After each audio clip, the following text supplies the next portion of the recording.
America का ऐसा धर्मगुरु जिसके अंधविश्वास में आकर 900 से अधिक लोगों ने आत्महत्या कर ली, कौन था जिम जोन्स। दोस्तों जानेंगे इस वीडियो में। इस इतिहास की सबसे बड़ी आत्महत्या की घटना मानी जाती है, जिसे सुनकर हर कोई दंग रह जाता है। यह घटना 18 नवंबर 1978 को घटी थी, जिसमें 900 से ज़्यादा लोगों ने आत्महत्या कर ली थी।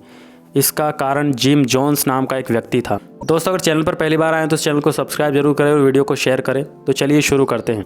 कौन था जिम जोन्स। जिम जोन्स एक कम्युनिस्ट विचारधारा का व्यक्ति था जो खुद को मसीहा मानता था, जिसका जन्म 13 मई 1971 को इंडियाना के क्रेटे में हुआ था।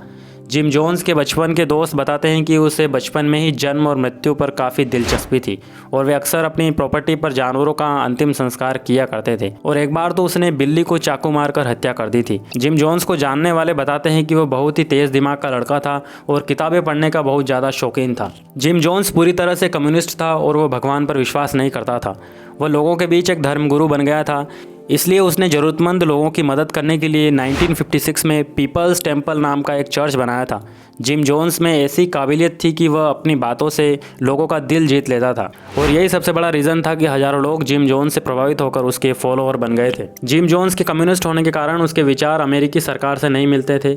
वह सरकार से नफरत करता था, इसलिए जिम जोन्स ने गुयाना के जंगलों में अपना अलग ही गाँव बसाया था और अपने बसाए इस गाँव को जोनेस टाउन नाम दिया था। उसके फॉलोअर्स उससे इतने प्रभावित थे कि वह जिम के साथ ही रहने आ गए थे। जिम जोन्स खुद को भगवान सोचने लगा था और अपने बसाए गए गांव को अपने ही तरीके से चलाने लगा। उसने गांव को चारों तरफ से पूरा बंद कर दिया। जिम जोन्स उसके फॉलोअर्स से दिन भर काम कराता था और रात को अपना भाषण सुनाता था। अंदर से किसी भी व्यक्ति को बाहर जाने की अनुमति नहीं थी। अगर कोई थोड़ी सी भी गलती करता था तो उसे बहुत ही मारा पीटा जाता था और बहुत ही कठोर सज़ा दी जाती थी। रात में भी सोने के बजाय जिम जोन्स के ही भजन सुनाए जाते थे। कोई भी व्यक्ति वहां से भाग न जाए, इसके लिए गांव के चारों तरफ सिक्योरिटी लगा दी थी। अब धीरे धीरे जिम जोन्स की असलियत कुछ फॉलोअर को पता चलने लगी थी, लेकिन वो वहां से निकल नहीं पा रहे थे। अमेरिका की सरकार को जब जोन्स टाउन में हो रहे अत्याचारों के बारे में पता चलता है तो नवंबर 1978 को कांग्रेसमैन लियो रयान को इस जगह का मुआयना करने के लिए भेजा गया और वह अपने साथ टेम्पल के सदस्यों के रिश्तेदार, एनसीबी के कैमरामैन और बहुत सारे पत्रकारों को लेकर पहुंचता है। लियो रयान 15 नवंबर को गुयाना पहुंचते हैं, जहां जिम जोन्स लियो और उसकी मंडली का अच्छे से स्वागत करता है और एक समारोह रखता है। समारोह के दौरान जिम जोन्स का वर्नोन जोस्नी नाम का एक फॉलोअर लियो को लेटर देता है, जिसमें वो खुद को गुयाना से बाकी सदस्यों को निकालने के लिए मदद मांगता है। 18 नवंबर की दोपहर को लियो रयान अपने प्रतिनिधि मंडल के साथ वहां से निकल जाता है और अपने साथ टेम्पल के 15 सदस्यों को निकालने में भी कामयाब हो जाता है। लेकिन यह बात जब जिम जोन्स को पता चलता है तो लियो रयान पर हमला करने के लिए कुछ लोगों को भेजता है। लियो रयान जब गुयाना के हवाई अड्डे पर पहुंचे ही थे कि जिम जोन्स के हमलावर उन पर गोलीबारी कर देते हैं और उन गोलीबारी में लियो रयान समेत 5 लोगों की मौत हो जाती। यह वही दिन था जो कि अमेरिका के इतिहास का काला दिन बन गया था, क्योंकि इसी शाम जोस टाउन में 909 लोगों ने आत्महत्या कर ली थी, जिसमें 304 बच्चे भी शामिल थे और सभी लोगों की मौत साइनाइड जहर की वजह से हुई थी। इस दिन कुल मिलाकर 913 लोगों की मौत हुई थी। बाद में छानबीन में आत्महत्या के दौरान ऑडियो रिकॉर्डिंग में 45 मिनट की क्लिप मिली थी। इस रिकॉर्डिंग के अनुसार लियो रयान की हत्या के बाद जिम जोन्स को पता लगा था कि अमेरिकी सरकार जोस टाउन पर कार्रवाई करने आएगी, इसलिए जिम जोन्स ने अपने सभी फॉलोअर्स को एक जगह इकट्ठा किया और उन्हें बताया कि अमेरिकी सरकार हमें मारने आ रही है और जो लोग बच जाएंगे उनके साथ बहुत ही अत्याचार करेंगे और वे अपने बच्चे बुजुर्गों के साथ बम से उड़ा देंगे और जानवरों जैसा बर्ताव करेंगे। जोन्स लोगों से कहता है कि वह मौत से न डरे, यह हमारा दोस्त है, बस ज़िंदगी की अगली सीढ़ी है।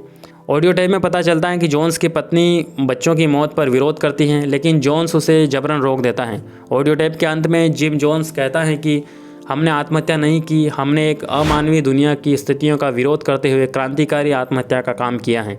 इसके बाद बड़े से टब में अंगूर का सॉफ्ट ड्रिंक बनाया जाता है, जिसमें साइनाइड जहर मिलाया जाता है और सबको पिलाया जाता है। सबसे पहले जिम यह जहर बुजुर्ग और माँ बाप को उनके बच्चों को पिलाने के लिए कहता है, ताकि उनके पास जीने की कोई वजह ही ना हो।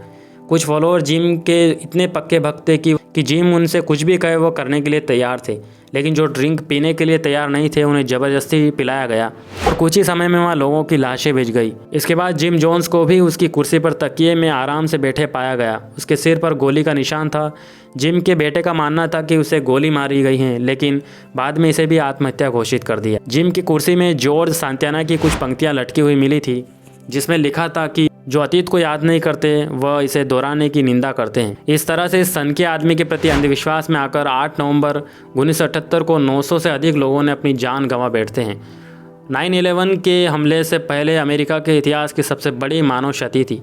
जॉन्सटाउन में इस नरसंहार के ऊपर द सैक्रामेंट जैसी फिल्में भी बन चुकी हैं। तो दोस्तों, इस वीडियो में बस इतना ही। आप इस घटना के बारे में क्या कहना चाहते हैं कमेंट बॉक्स में ज़रूर लिखिए, और अगर आप हमारे चैनल पर पहली बार आएँ तो इस चैनल को सब्सक्राइब जरूर करें और अपने दोस्तों के साथ शेयर करें। मिलेंगे किसी अगले टॉपिक के साथ।